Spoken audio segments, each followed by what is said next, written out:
So over this past year, my intellectual endeavors have been immersed very specifically in kind of AI and the orientation that society has in regards to the future. And I've been really getting into in-depth with these subjects I've been finding so fascinating.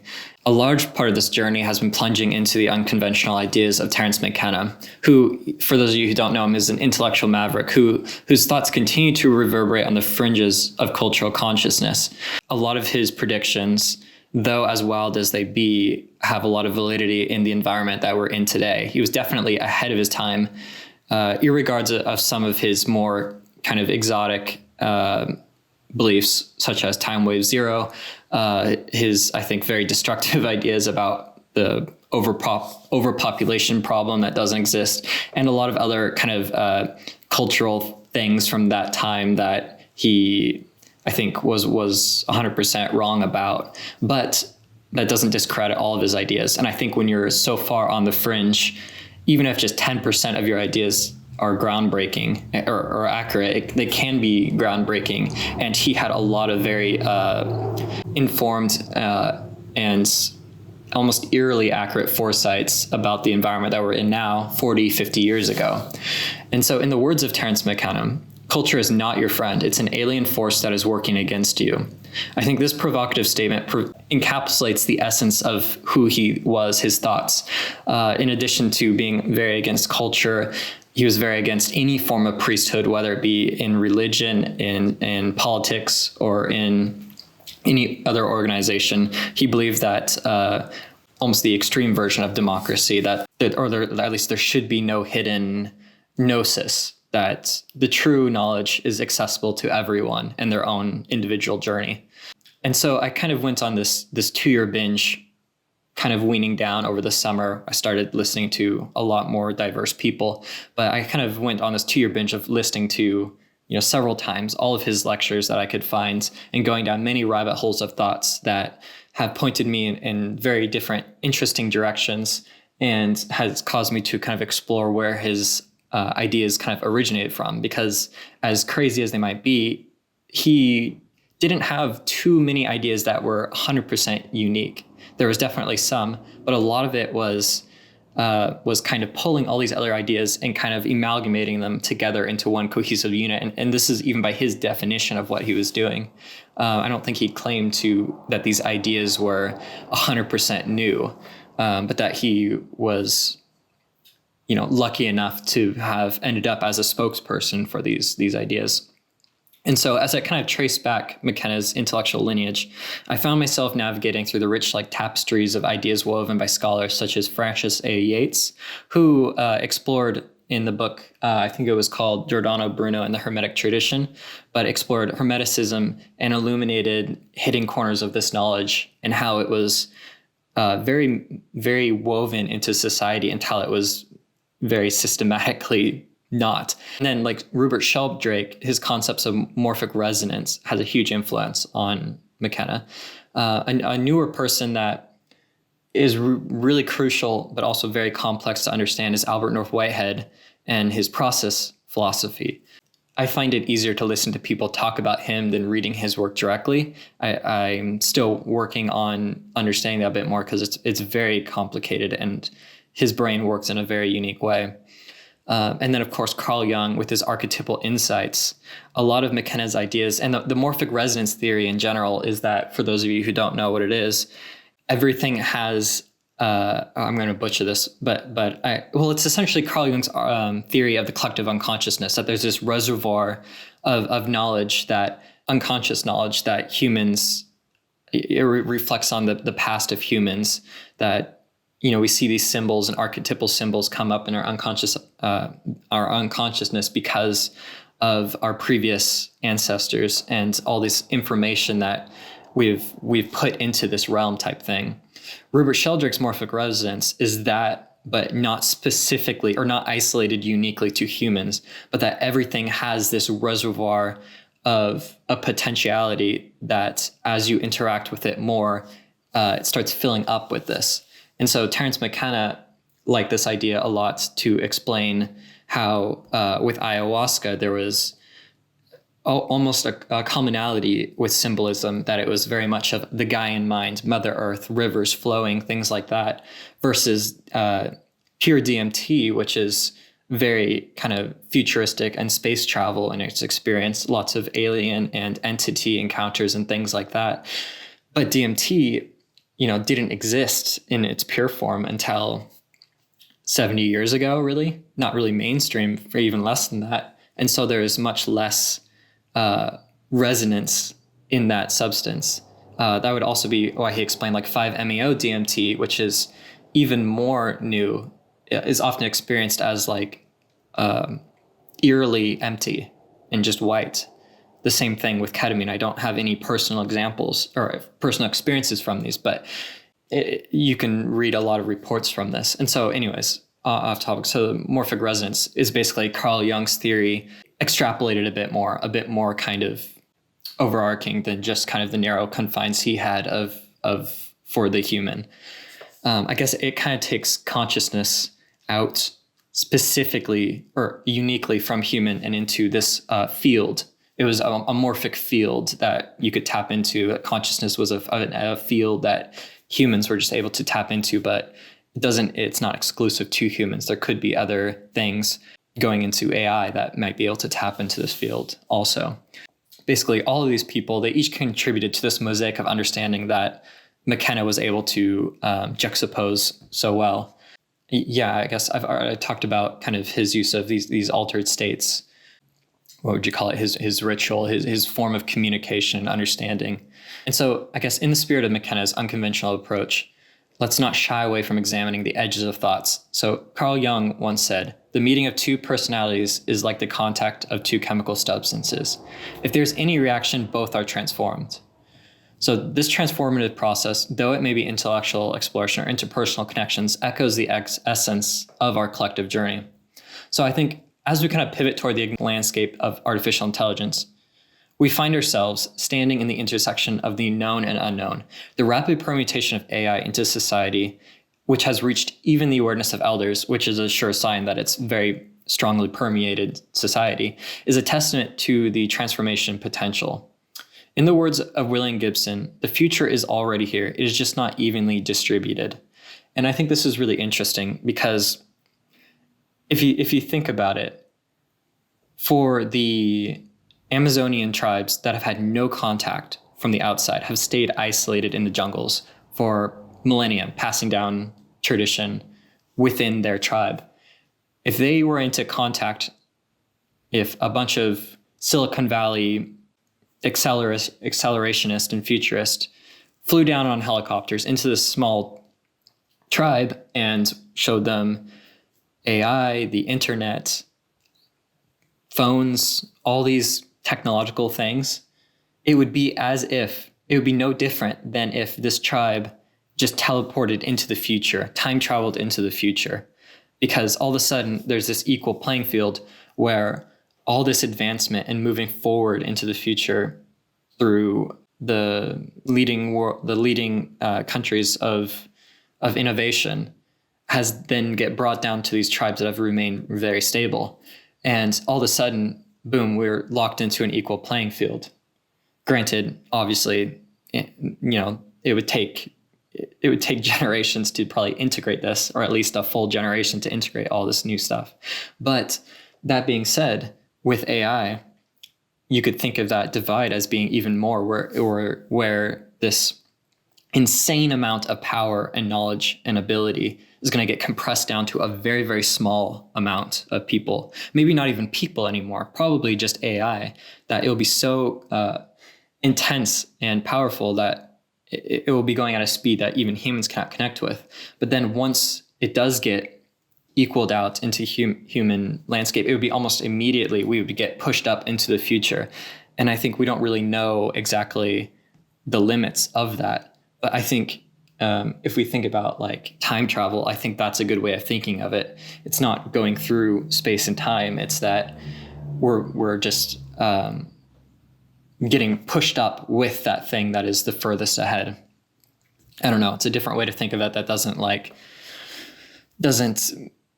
go against any it doesn't get too sci-fi like that. I feel like it is sci-fi, but that's also like comprehensible. The next 5 years promise to be a crucible of revelations in our quest to understand consciousness. The materialistic and geocentric views converge, forcing us to confront the nature of AI as a potential harborer of consciousness. The reductionist perceives AI consciousness as a mere reflection of neural firings, while the egocentric, the people who believe that humans have consciousness and can only have consciousness, or the only entity that can have consciousness, face the similar schism between, not being able to recognize or to have a dystopian and negative view on AI potentially harboring consciousness. And so I think the schism between the conservative dismissal that, only humans can, so this is some sort of demonic imitation, and then the progressive unease of sure, yeah, this is consciousness the same way we are consciousness, but we're all just materialist entities. I think these both don't really address the problem that morphic resonance would. And so in the conservative camp, where skepticism reigns supreme, AI supports consciousness may be met with doubt and rejection. In historical parallelism, we could think of this with like Galileo's telescope, which was dismissed in the Aristotelian worldview, where lunar craters contradicted the established belief of an ordered universe.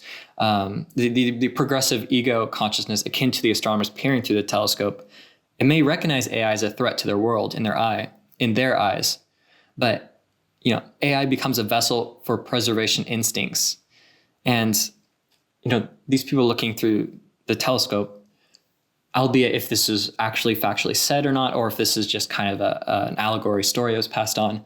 But when, I forget, a specific cardinal looked through the telescope, saw the moon, it must be a hallucination because the Aristotelian worldview cannot be wrong. So therefore, anything that goes against it is a hallucination. And so I think this is pushing them further into a Gnostic belief that the world is I guess not really Gnostic, but anyways, it's like Occam's razor, I guess. There will be a certain point where all the evidence will push in one direction that it actually becomes less logical to hold on to that current belief. I think that's what we're going to be pushing toward. And so I think beyond doubt and skepticism, there lies a potential revelation that artificial general intelligence is in its essence an alien intelligence.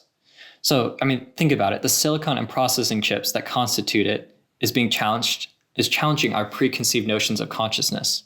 In the words of Arthur C. Clarke, any sufficiency advanced technology is indistinguishable from magic. I think we could also think of that as any sufficiently advanced technology is indistinguishable from an alien intelligence. AGI emerging seemingly from nowhere epitomizes this magical revolution, transcending the organic realm. And I think, it's not it doesn't make a lot of sense to think that a true alien consciousness, a true alien entity would be, so similar to humans. If you think of these little gray little people that we collectively think of as aliens, that is so similar to human in forms of like a biological entity that, why would consciousness have to express itself like that? There might be other ways. And I think AGI, we might not realize it, but this could be an actual way that somehow there might be some emergent ability that we can actually kind of tap into this field of consciousness. And I think the definition of what actually constitutes an alien is going to be getting more and more hazy. And so this rapid AI or integration of AI into society, it transcends generational boundaries. So we can bring into mind Marshall McLuhan's astute observation. We become what we behold. We shape our tools, and thereafter our tools shape us. I think indeed the integration of AI is not merely a technological advancement, but it's a societal metamorphosis. It's the AI revolution. And so I think it's an evolution that extends beyond the digital realm, influencing the way we think, communicate, and organize ourselves. And so this gets into this really crazy AI startup company I came across last week. And, it's an AI startup, might not work out, but if they are not able to do it, another company will. All the technology is on the table. I don't think there's anything new that needs to be discovered in order to make this a reality. But what this company is, I believe is called Prophecy AI. And they're working on a headset that they're calling Morpheus. The halos, or it's the headset's called like a halo. And so it's like a headset that goes around like a crown. Very sleek design. They have some really well-known designers and scientists working on this. Some of the ones that helped Apple design the Vision Pro. And one I think that even helped with kind of the design of some of the Neuralink interfaces. And so these aren't like nobodies. I mean, they have a reputation behind their belts.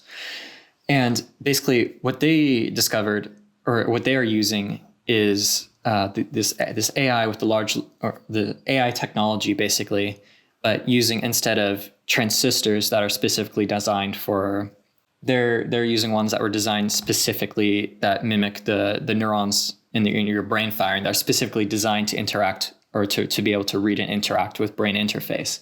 And so they're basically using two different forms of imaging the brain in real time through this headset on that, or not a headset, through this like crown that you wear. Very sleek.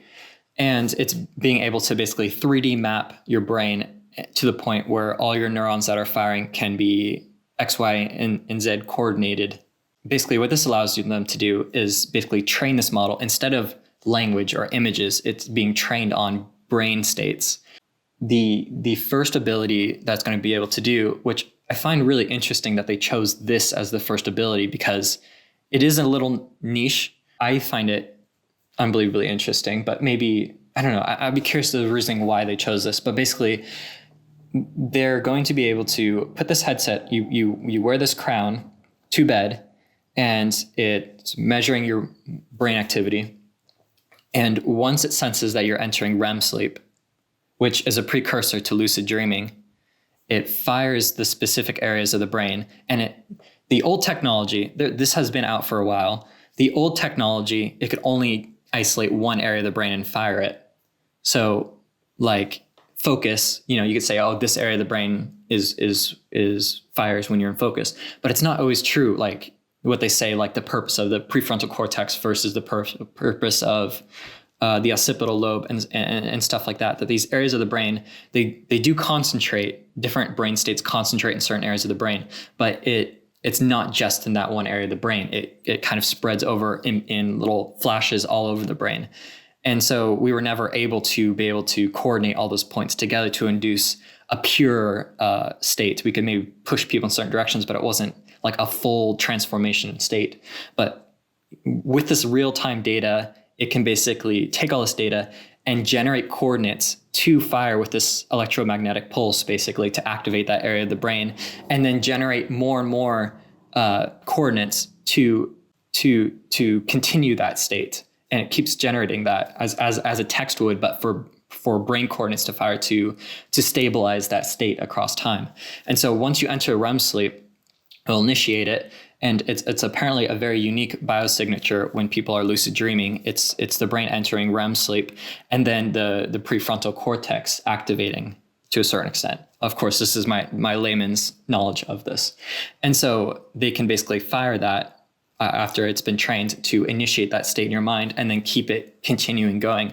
And so you will be essentially able to enter dreams on command, as you would travel to somewhere else. Their imagery they're trying to invoke in their promotional material is that older generations got to experience man's first steps on the moon. This generation will be able to experience the first steps in this dreamscape. And I think that is exactly what Terence McKenna was talking about 40, 50 years ago. I don't know exactly when, somewhere in his lectures from the 1980s, 1990s, where that his view on the future is that medicine is going to be becoming more and more like technology, and that technology is going to be becoming more and more like medicine. So you think of all these nootropics and things like that are, supposed to initiate a specific brain state, it's focus or something like that.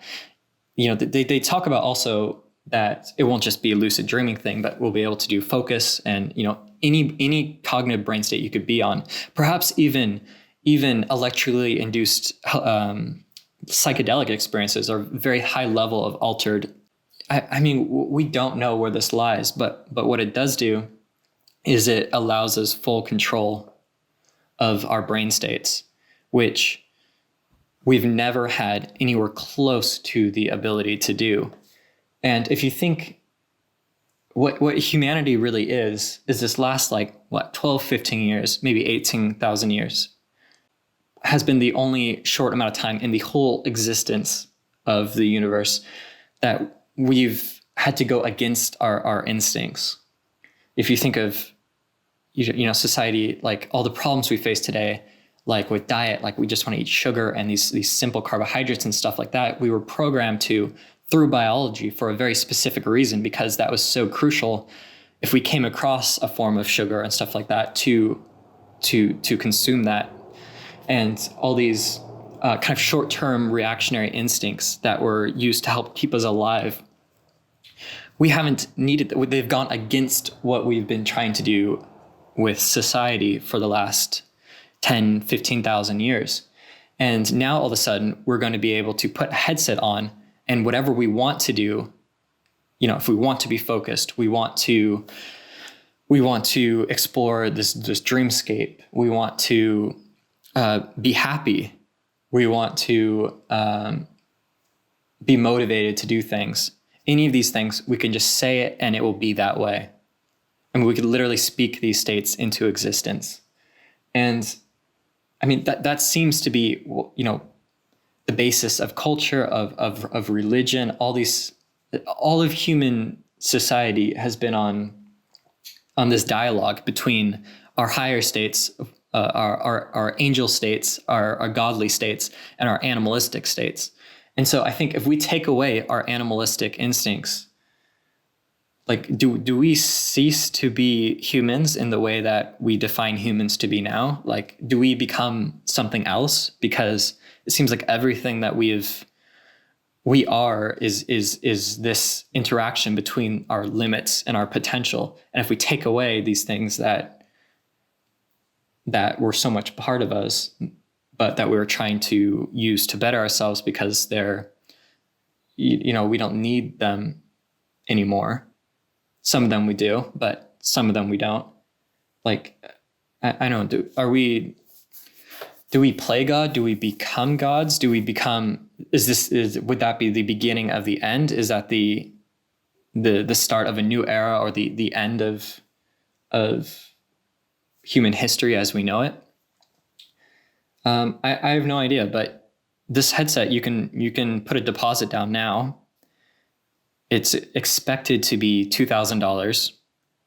Probably will end up being a bit more, but it's not a $100,000 headset. That $2,000. Most people in the U.S., if it really does what it claims to do, I mean, it would be an asset. I mean, you would get so much more done, right? If you could have no friction between our biological and higher instincts. And it's supposed to be released to the public sometime in 2025. Granted, that could be pushed back or it could be pushed forward, but this is happening, and this is a small startup. A big company could be able to do this much faster, I'm sure. And it's also the first generation. It's trained on a very, very small amount of, brain states. It would be the equivalent to a Chat GPT, 1.0. You think of how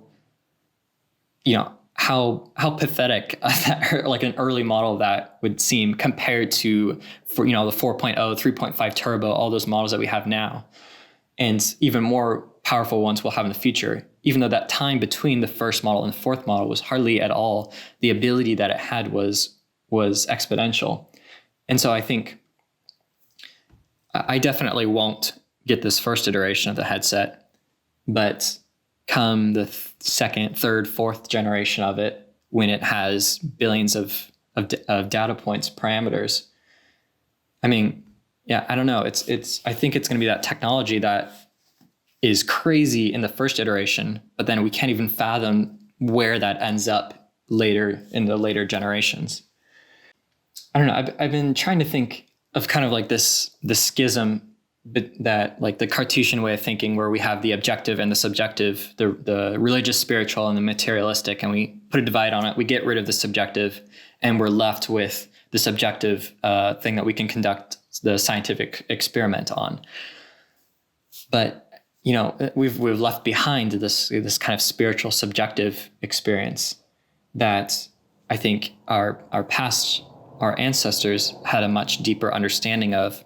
Largely, I think the use of altered states in ceremonial practice, whether it be through fasting, through near-death experiences, through plant medicine. I think in today's society, we've been reintroduced to this plant medicine aspect of things. But I think, with this technology, specifically like with this headset, I think it could bridge the gap. This headset is so much far advanced than plant medicine is, I think, on the other side of the spectrum with their subjective experience, that I think you could think of it as like two kind of posts going up, where the plant medicine is much lower and the this headset is way, way, way higher.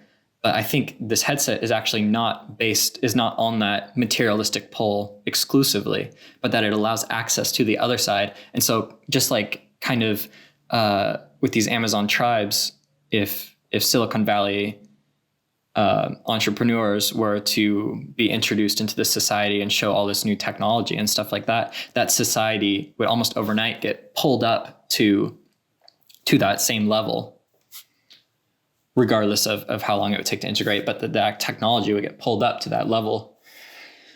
I think that could be the same situation with this spiritual, subjective, other area of reality, that as soon as this headset and we can introduce into these altered states, into these dream states, and basically have full control over our consciousness, that plant medicine will seem like such an archaic, such a suboptimal way of entering into these other aspects, the irrational, the weird aspects of reality. And I think we actually might be able to start, albeit maybe not in the traditional sense, because I think the way that words and linguistical tools work is very similar to the scientific way. And I don't know if we could ever articulate some of these subjective experiences into words, but we might be able to articulate them through imagery or some other form of communication. But, I think there very well could be this bridge that connects those two sides together and makes sense of both the objective and the subjective, or at least creates a new model of reality that allows us to explore both of these. And I think once that happens, we have no idea what comes after that point. I think there's going to be a ton of change. And I think there's going to be a lot of fear about that and resistance to the uncertainty, because everything that we are, I think, is pushing toward a direction that is changing. I mean, this is just kind of one aspect of AI. I've been listening to people that have been talking about longevity and a terminal escape velocity, and like all these different ideas of how long we could live for. Would we want that or not? How advanced the technology would be, infinite, ages of abundance, and all these different ideas. I think regardless of what the future holds, it's not going to be how it is now. And I think things are going to be changing really fast. I think we need to start processing this and thinking about this now, where we can, albeit it hard, we can still kind of grapple with it. I think we need to stay as close to up to date with this new, with the repercussions of this new technology, the ethics of it, the morality of it, what we want, because I think we can. I don't think we have to be. We have to be passive about this, and I think Terence McKenna talked about this a lot also. That who cares what all these other people do and explore and know?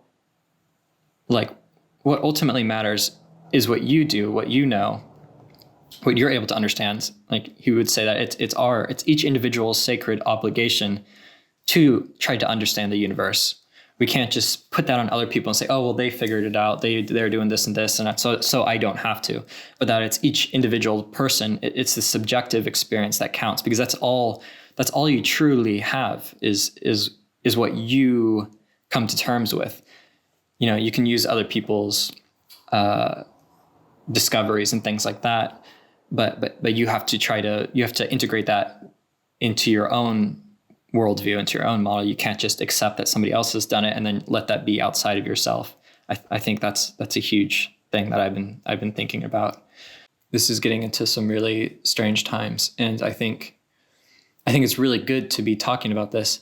And I think, like, I'm a painter. I'm very interested in philosophy and the future and AI, and I've read a ton of books. I've listened to hundreds of podcasts and lectures, but I don't know this stuff. I haven't helped create it.